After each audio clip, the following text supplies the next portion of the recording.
Prime দোলেশ্বরের বিপক্ষে legends of রূপগঞ্জের জিত 7 উইকেটে। প্রাইম ব্যাংকের সাথে 6 উইকেটে জিতেছে আবাহনী। প্রিমিয়ার লিগ ক্রিকেটের সুপার লিগের তৃতীয় রাউন্ডে টেবিলের 1 আর 2 নম্বর দলের জিতে আগের মতোই জমজমাট রইল চ্যাম্পিয়নশিপের লড়াই। আর এক ম্যাচে মোহামেডানকে হারিয়েছে শেখ জামাল ধানমন্ডি ক্লাব। দেবচৌধুরী রিপোর্ট। আবাহনীর সাইফুদ্দিনের ফর্ম যেন আকাশ ছুঁতে চাইছে। অলরাউন্ডারের দুটিতে 66 রানে 6 উইকেট হারায় প্রাইম ব্যাংক।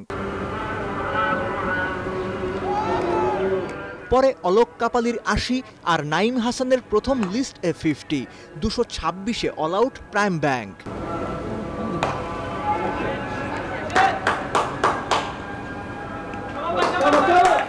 আবাহনী যখন ব্যাটিং শুরু করে তখন ড্রেসিং রুমে ছিলেন ছুটি কাটিয়ে ঢাকায় ফেরা স্টিভ রোডস। টাইগারদের হেড কোচ বিশ্বকাপ স্কোয়াডে থাকা আবাহনীর ক্রিকেটারদের সাথে কথা বলেছেন। ড্রেসিং রুমে বসেই দেখেছেন 50 তুলতে আউট সৌম্য আর সাব্বির। 122-এর পার্টনারশিপে ম্যাচের নিয়ন্ত্রণ নেয় ওয়াসিম জাফর আর নাজমুল হোসেন শান্ত।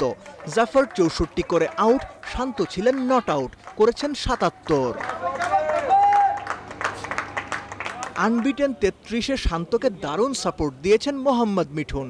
আবাহনী ম্যাচ জিতেছে 5 ওভার হাতে রেখে। 32 রানে 5 উইকেট নিয়ে ম্যাচ সেরা সাইফুদ্দিন।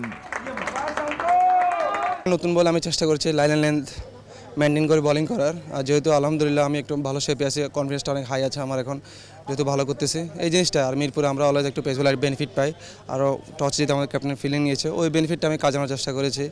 আর আজকে ম্যাচটা আমাদের জন্য জিতে ইম্পর্টেন্ট ছিল, এই জন্য এক্সট্রা একটা ফোকাস ছিল আমাদের বোলিংয়ের সময়। আবাহনীর পরের ম্যাচ 21 এপ্রিল, প্রতিপক্ষ table top legends of Rupganj. বিকেএসপির ওই ম্যাচটাকেই বলা হচ্ছে অলিখিত ফাইনাল। দেবচৌধুরী, 71।